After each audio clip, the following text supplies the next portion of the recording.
right.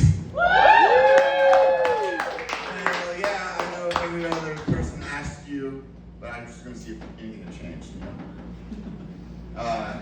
Give it up for the other comics, man. They're hilarious. The other Alex. I'm Alex Horner. There's another Alex here doing jokes. I don't like that.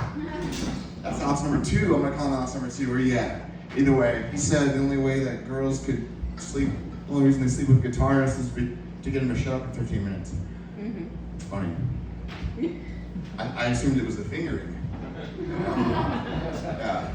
Either way, I took the day off work today. I wasn't feeling well, and I got my blood drawn. Yeah, they used a red crayon. Anyway, yeah, anyway, wrote that joke 30 minutes ago. All right, either way, my name's Alex Horner. Been here in town for just a few years, right before COVID happened, and I'm a graphic designer by trade. I'm actually a user experience designer, but some people don't know the difference, but even more people don't care.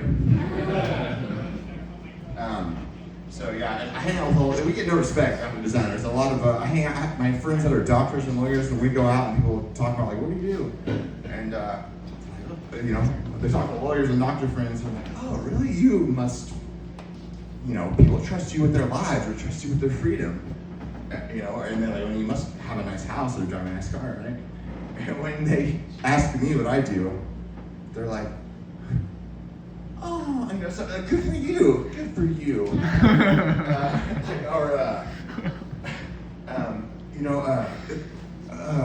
I'm proud of you, following your dreams, right? And my favorite response is, my niece does that.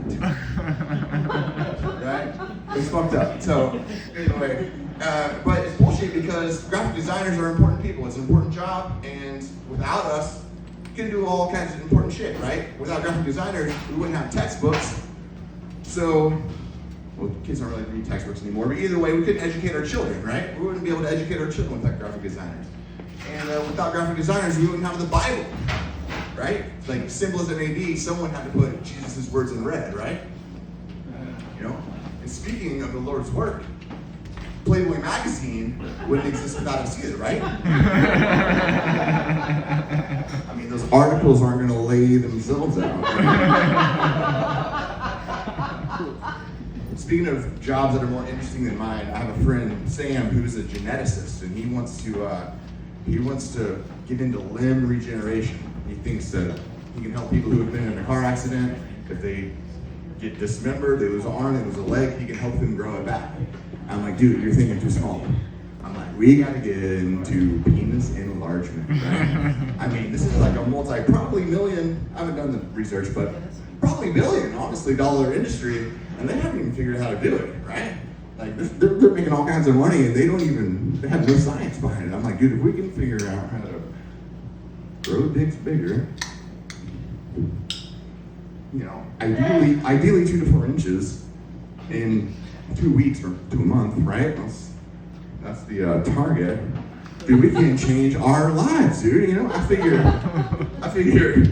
if you can come up with the science, dude, I'll market it, right? I just figure if I can design the email, right, and figure out a way for it to not end up in the spam folder, we might be onto something, I figure if I just leave out a few emojis in the subject line, that might be all it takes. Either way, dude, if you can figure this shit out, dude, we will be rich as shit, change our lives. Even if we can't sell it, I'll at least change mine, you know what I'm saying? So, either way, thank you all for coming out. This is a whole lot of fun. Someone give me the light. I don't know what time, how much time I have. Someone just tell me to shut up when time comes. But no one's wearing a mask in here, which is great because it makes it feel like COVID is sort of over, but I kind of loved it a little bit. My favorite thing about COVID was the toilet paper shortage.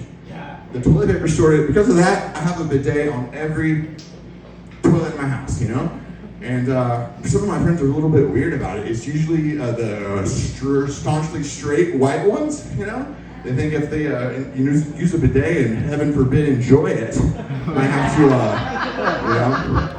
move away to a different state,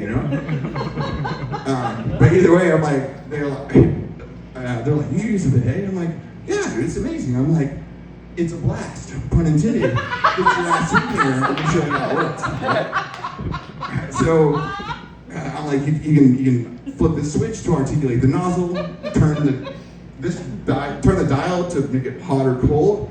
And they're like, why would you ever use cold water? I'm like, you clearly don't need as much Taco Bell as me. that fire sauce can catch a second wind.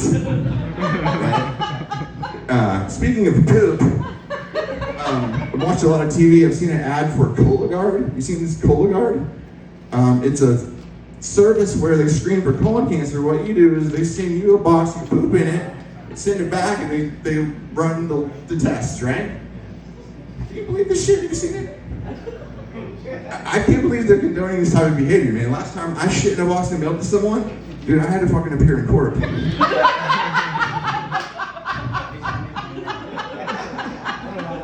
I have a friend who's a delivery truck driver. He says he knows whenever he's going out to pick up a box of shit and ship it, you know? And he's like, sometimes they're not super like accurate with their aiming or sealing or taping or whatever. It's just, they're not thorough, right? And I'm like, just be glad you work for UPS, dude. There's not a uniform or a truck in the world that'd be better at hiding that mess, you know?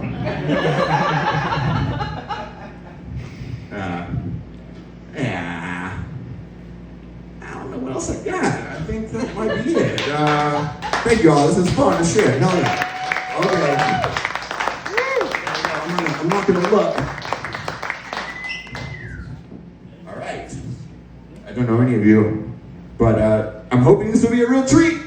Welcome to the stage. Your next comedian is Mr. Josh Merle.